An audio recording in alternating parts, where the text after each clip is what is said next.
Good morning, good afternoon, good evening, everyone, depending on your location and where you are hearing us from.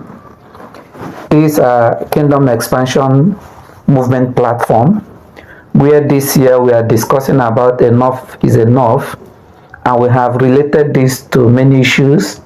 For today's conversation, we are going to talk about enough of constant conflict and misunderstanding in family life and relationship. The anchor person for today's program is Tim Iwe, one of the coordinators of this gathering. Like we have promised, we are going to be having this section every last Friday of the month, and today is another special gathering. I welcome all of us. Let's relax as you listen to this program for today. Before I move on into the main discussion or main presentation today, there is need for me to make as many as possible in this platform to understand a major part of our goal in handling this. God created the world and made man to dominate the world around us. God has done his part and he's doing his part, putting different principles, laws for us to continue to create and dominate our environment. It is his will for us to do this and has given us the power and authority to do this. Then part of the why we are here is for us to learn how to differentiate what we could do individually as a group of people from time to time from what God himself could do for us. Then our level of knowledge, our level of wisdom is our ability to be able to differentiate the two, what God could do for us and what God have given us the wisdom and the ability to do on our own individually. That's a full package lesson for another day, but I'm just dropping this so that in our prayer, as we pray together as a group or individually, we'll be able to appreciate this and also work on it. On the topic given to me today, we are going to look at what is conflict. We are going to look at origin of conflict in the current society. I will also show us how does conflict come about in the family. Then we'll look at, or I will share with us, biblical example of family conflict, effect of conflict in the family life, 5 conflict principles, resolution principles that will help us resolve conflict in our families and in our life individually, and we will conclude the discussion. To start with, what is conflict? My lecturer, Dr. Tim Iwe, in our discussion in the book of Thessalonian class, gave this simple definition of conflict. I say conflict occurs when two people or two ideas try to occupy the same space at the same time. I love this definition and I've been using it. When two different ideas or two people want to occupy the same space, that means we are infringing into each other. We are struggling for space when we have other spaces we're supposed to occupy at the same time in the same way. Conflict arises when the actions of one party threaten the values, goals, and behavior of another party. Then relationship, it refers to disagreement, disputes that arises between parties in a marital relationship. This conflict can stem from various sources, including differences in values, communication style, financial issues, parenting approaches, and even personal expectations. We have these differences because of our personal expectations from one another.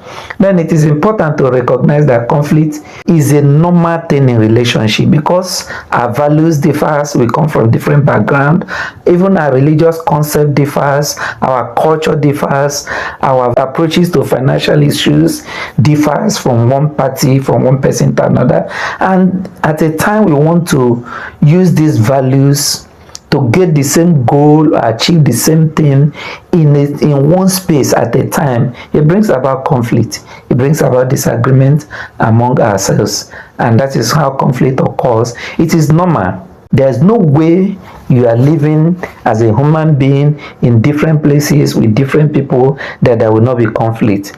But the issue here, why we are having this gathering or this discussion, is how do I handle conflict in such a way that it will bring us closer together, in such a way that it will make us go closer to God, in such a way that our family will continue to function the way God desires it to function.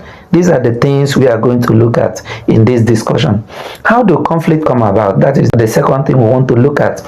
Brethren, friends, and listeners in this program, the idea of marital conflict has its origin in a number of disciplines such as family studies, level of spirituality, psychology, financial influences, societal and cultural influences. These are the things that come together to bring about conflict.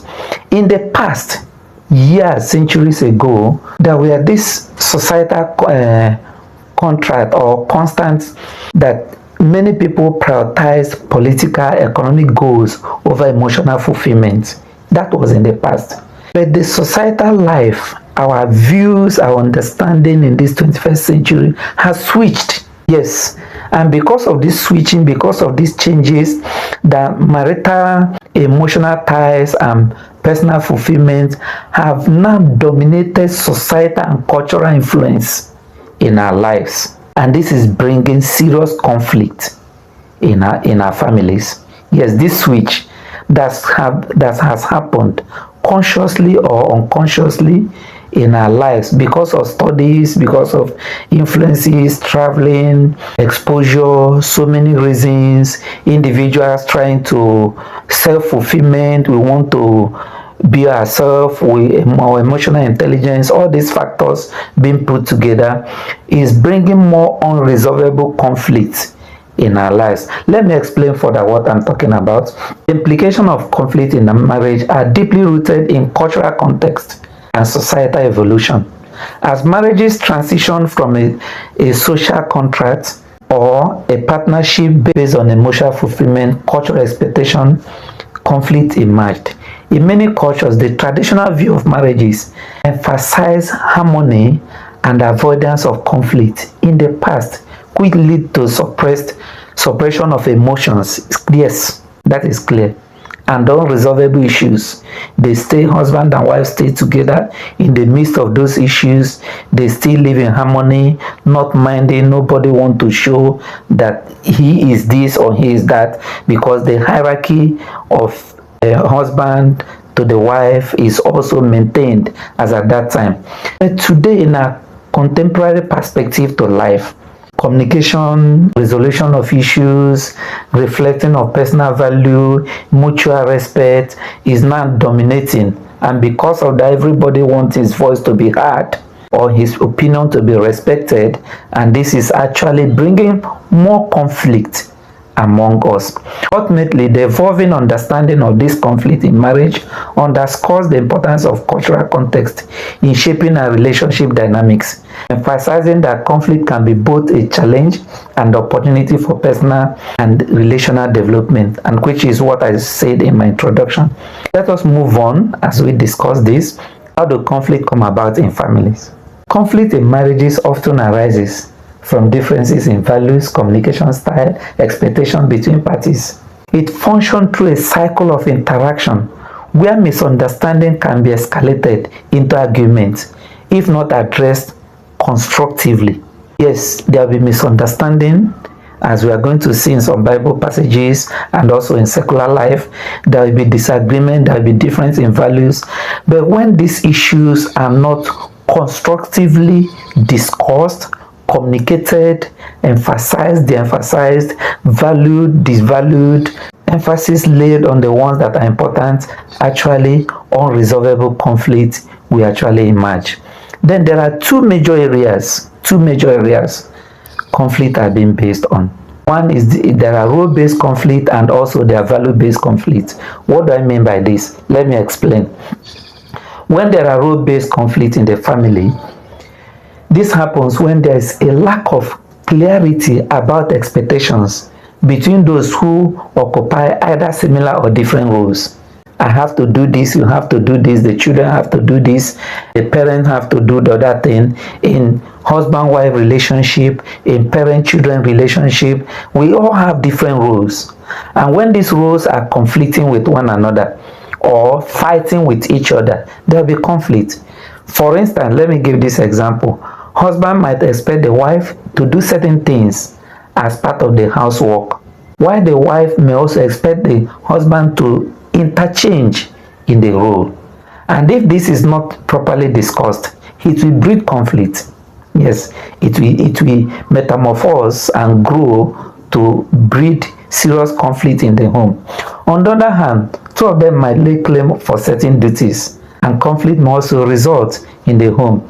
For instance, Cain and Abel in the scriptures, they had different rules. I mean, they went to do sacrifice to God, but Cain was have a different expectation from his brother or from God. And because of that unrealistic expectation, conflict emerged in his mind. Even after the whole warning, he went ahead and killed his brother. And we all know what became the result in our history today, or in Christian history, in religious history today. Then the second part, which we are talking about, that conflict comes to play, is value-based conflict. It's usually as a result of scarce resources, expectation, maybe a fund, money, space, or people. However, what is really going on in the question of value? The issue here is that you must justify why you hold your position, why what you want to do or your values should be shared or related with other people's value. Then when these values are conflicting with another person's value, there will be conflict, or with husband or wife value, parent to children, whichever one we are discussing, family in this context. For example, if the wife is considering whether to have more children, interesting, maybe you have 2 or even 1, and you are considering to have more in a family setting, okay, but the husband say no, that the one we are having, we have not even finished paying the bill. Instead of having more children, let us use our time and fund and resources to take care of them, the one we have. Or even when there's no child at all, especially in our society, in African setting, there will be serious conflict if not properly managed. And this breeds long-time conflict or disagreement, fight, even to the extent of divorce or separation in the home. Let me give us these few biblical examples before we move on. We all know the story. Let me say most of us are familiar with the story of Jacob and Esau in the book of Genesis chapter 27. Most part of that chapter relates. The parents of these young minds had conflict among themselves. One is interested in one child, the other person is interested in the other child. There is a value conflict here. They have conflict as far as value is concerned. They have conflict as role is concerned. Instead of the parent training the children together, please, this one prefer this one and this one prefer the other one, you discover at the end of the day, it brought a generational conflict. It brought a generational problem that is still happening today. You saw in the story of Samuel's children, the corruption, the corruption placed in that family was a big conflict, and we know what happened about it.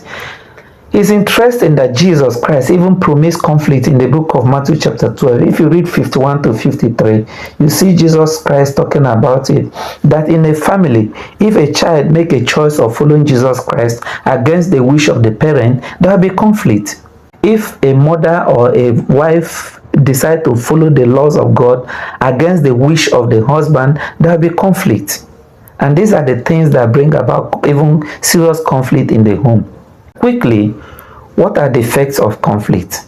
There are positive effects, there are negative effects. I will start with the positive one of conflict, because when we talk about conflict, some of us may think that it only have negative effects. No. There are positive effects of conflict, and I will share few of it with us in this discussion. Conflict in marriage can lead to several advantages when approached constructively. When there's proper communication, when there's proper sharing of values, when there's proper sharing of ideas, when there's disagreement with the mind that there will be agreement at the end of the day. We disagree to agree that the home will continue to function irrespective of the conflict that we are having. Then conflict will become advantageous. Number one, it encourages open communication, allowing parties to express their feelings and needs more clearly. Yes, when we have disagreement in a particular thing, maybe style of clothes, feeding, education of the children, and there's room for expression in the home to hear one another. There's transparency in communication.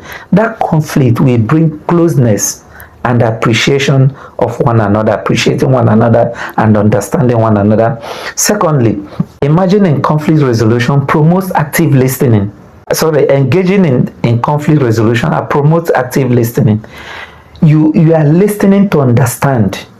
You are listening to appreciate. You are listening to know what the other person is going through as a result of the conflict. At the end of the day, you are going to be bonding. You will be bonded together the more. Unless you are not listening to hear or to appreciate. Navigating through conflict, number 3, can lead to personal growth. Yes, as individual learn and manages the emotion and reaction of the other person, it brings about your growth. It brings about your appreciation of the family. Like in a family where there is proper appreciation towards one another and conflict is being properly managed, the children will learn how to manage conflict from how their parent manages conflict. The children will learn how to appreciate one another, appreciate their own discussion as they grow, because they have learned from their parents how to manage conflict. Yes, that is what it's going to do. It provides an opportunity for couple to align their values and expectations, ultimately strengthening their partnership, even towards that of the children. And when the children saw how the parents resolve their conflicts, they will also learn the skills. There are skills involved in doing this. They will learn the skill and be able to pass it to next generation. But in a family where it is gbas, this one will hit the other one will walk away. The children will also learn this. And when there's conflict among them, they will walk away. It is like that. It's a study. There's something that a skill they're learning from their parents. Okay? Resolving conflict can enhance problem-solving skill. That's at number 4. Equipping couple to handle future disagreement more effectively. And that is even why you discover that families that stay together, even in work, the husband or wife will also be able to be stable in what is doing, appreciate the co-workers and also appreciate the job and be able to grow.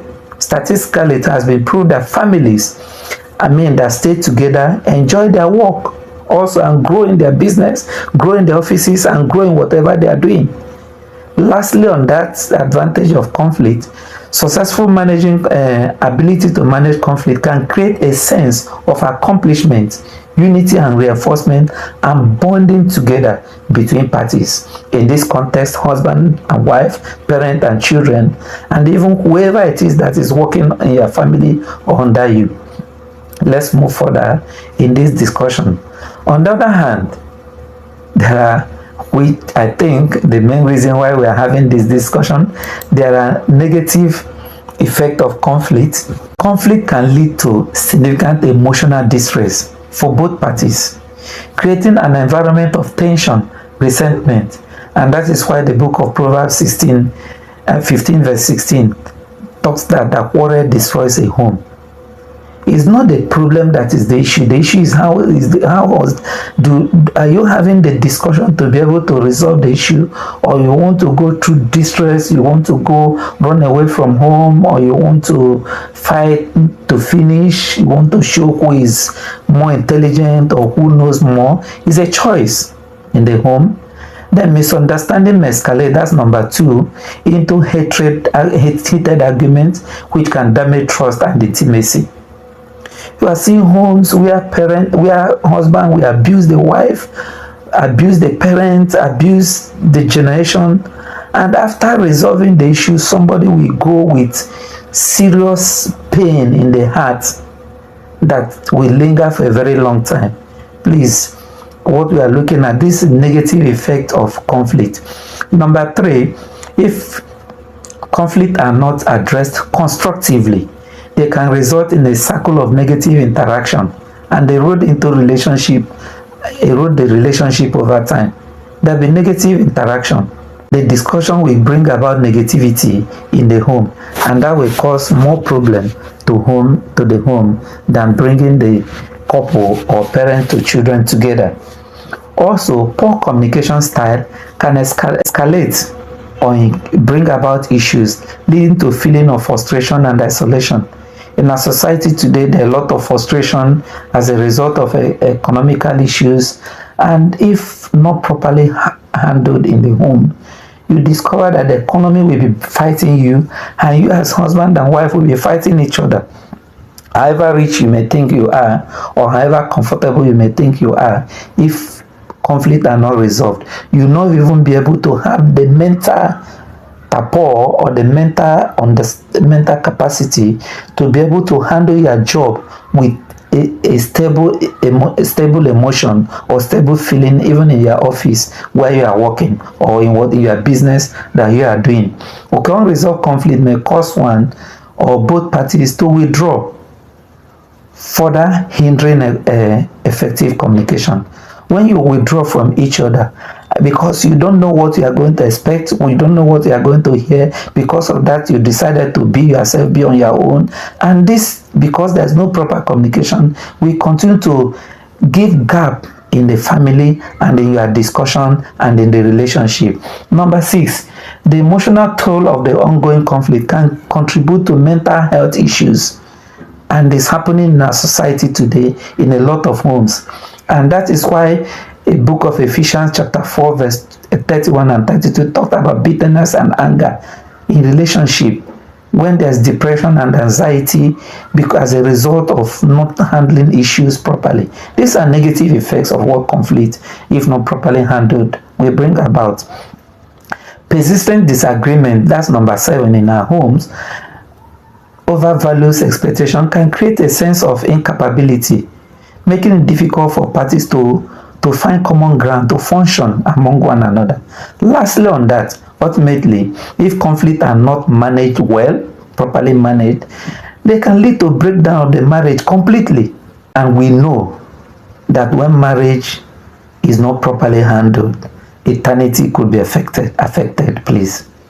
When marriage is not properly handled, when relationship is not properly handled, and there is breakage, there is separation, or there is divorce, if care is not taken, is still a discussion going on, whether, I don't want to go into that fully in this discussion, the party that is at freedom to remarry, the party that is at liberty to remarry, is a discussion ongoing. We have not even been able to pin down that this is the right position, whether forgiveness is allowed or not. Why do you allow yourself to get into that technical situation in the first place? Then whatever is the conflict, let it be resolved amicably within one another. I want to just give this simple example before I move on to the other part of the discussion this evening by our own Nigerian time. For example, I use this couple, Sarah and Obi, as husband and wife. They are having different view on how to manage their finances. The wife, who is Sarah, believes in saving for the future and prefers to stick to a strict budget, that this is what we are going to spend, while Obi enjoys spending on experiences and believing in living in the moment. One who is thinking about 20, 30 years on how to raise children, but the husband says it is now and today. Their differences lead to frequent argument, especially when it comes to time to make decisions about vacations and also large expenses in the home. To address this conflict, look at this. They decided to calm down, sit down together, discuss it, call somebody who is an expert in this field, share views, and that made them now to have a budget both for leisure and also for future. There are people that this has turned their home, but Obi and Sarah decided that no, this will not tear us apart. We are going to resolve this issue by actively listening to each other and finding a middle ground. They did not only resolve that financial disagreement, but they were able to strengthen their relationship. This approach further greater understanding and intimacy among them, which is a very good one.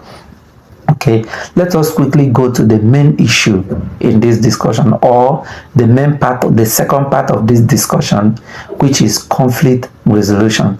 Remember, we looked at what is conflict, we looked at the origin of conflict, we looked at how conflict could come, the effect of conflict in our homes, and we looked at an example in a home. There are many examples even in the Bible stories. We see so many issues where there's conflict in the home. But what do we do when there is conflict? A writer, Sean, gave 5 principles in handling conflict, and that is what I'm going to share with us in this discussion. And all of them are Bible-based principles.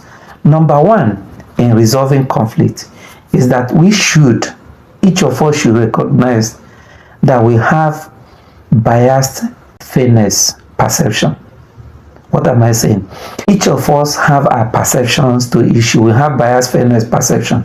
What I mean is that both husband and wife, parents have the way they look at things. And it may be right, it may be wrong.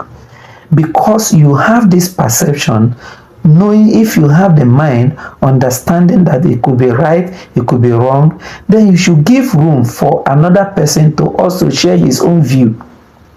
The sense of what would constitute fair conflict resolution is based on if we throw egocentrism and we throw the tendency to have it must be my own. We should be able to perceive another person in harmony, just as 1 Peter chapter 3, living in harmony and in understanding of one another. I tell you, this will help us in resolving conflict. Secondly, avoid escalating tension with threats and provocational move when conflict occurs. I will throw your bag away, you will go to your papa's house. When you start using these languages, even if you do not mean it, it brings about tension, it escalates issues, it makes the other party involved to feel insecure or feel threatened. And when this happens, the home will end up in breaking. Let me state this clear. When we feel we are being ignored or steamrolled, we often try to capture the other party's attention by making a threat. Such as saying we take a dispute to court, or that we are going to fight whichever way the threat may come. It affects the reputation of the other person. Then there's a time and place for litigation, yes, but threat and other attention getting moves, such as take it or leave it or things like that, often breed mistakes and inability to resolve the conflict. Then we should avoid such statements and such situation around us. Thirdly, try to overcome the idea of us versus them mentality. What am I saying? Group connection build loyalty and strong relationship, but they can also promote suspicion and hostility towards members of our group. As a result, our families who are involved in conflict should have the accurate understanding of each other's view, to see the other person's position and understanding the other person's position more accurately or more positively at a point in time. And this will help each of you to be, instead of just talking us and them, the other party, their family, our family, you put the other person, just like the Bible says, more important than you. And I tell you, with this spirit, you'll be able to resolve your conflict and differences. Then look at benefits that surpasses, that is deeper than that problem.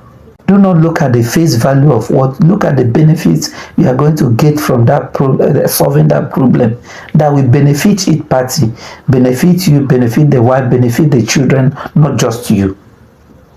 This family. Then whatever decision you are making, you should consider your wife or your husband, you consider the children, you consider the families. By the time you consider all of these people, I tell you, truly, you will make decisions that will be of value to all of them. Our deepest dispute often seems involve money, unfaithfulness. That's the word I'm trying to talk about, towards one another. And these are major things that bring about conflict, unresolvable conflict. Labor disputes over things like wages and things like that, people you employ and the family and things relating to that. Then because money is a finite resources, this conflict tend to be single issue and becomes a battle in the home. But when we sit down and look at what is the issue, that it is not really the money, but how we are handling the money, and I tell you, you'll be able to resolve this problem in the home, and children will be happy. Parents, you'll be happy as parents towards one another. Lastly, on this, there is need for us to make sure that we separate sacred things from pseudo-sacred things, spiritual things from physical things. And like I start in the beginning here, value system, you look at which one is more important. Is it today and now or eternity? It's a choice. Then conflict management can be particularly traceable when the core values that help believers negotiate believers as sacred or non-negotiable are involved, such as their family bond, religious belief, even political affiliations, yes, and personal moral code. If we put all these things together in resolving conflict, I tell you, the conflict will be resolved and there will be no separation among the parties involved. Then, to take care of two siblings, for instance, taking care of siblings and things like that, should be able to help you. What I'm saying in effect is, when taking care of in-laws, taking care of children, taking care of home, facilities, land or whatever, should that be an issue that, or even infidelity, that will affect your eternity? Think of it. When you're able to value one more important than the other, the one that should be more important, I tell you, there will not be an unresolvable conflict in your home. Brothers and sisters and friends, in today's discussion, we are looking at how to resolve conflict in our relationship, in our homes, in our families, and we have looked at what is conflict, the origin of conflict, how do this come about, biblical example, effect, and 5 major steps in resolving conflict. Before I close this discussion, I want to say this in my conclusion, that marriage conflict resolution often involves communication, understanding, forgiveness, which are emphasized in Bible. They are biblical principles. Then only the gospel of Christ, only the Bible, not our culture, not our personal belief system, only the Bible teaches true forgiveness. Only the Bible teaches humility the way it's supposed to be. Only the Bible, only the gospel of Christ teaches true submission. And only the scriptures teaches true appreciation of one another. Then when you mix up these Bible principles with your culture, your personal values and whatever it is, there will even be conflict within you. And when there's conflict within you, you will not be able to resolve conflict between you and another person. Simple.